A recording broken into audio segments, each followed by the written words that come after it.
கிறிஸ்து எப்படிப்பட்டவர்?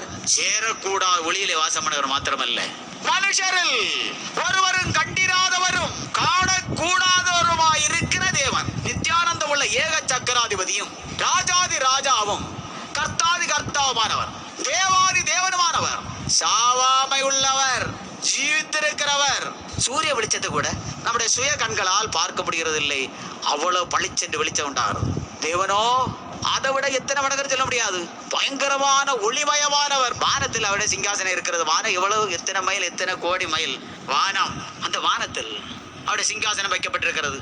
அங்கே அவர் உட்கார்ந்திருந்தால் அவருடைய திருப்பாதங்கள் ரெண்டு எங்க தரையில படும். அவ்வளவு பெரியவர், மகா பெரியவர்.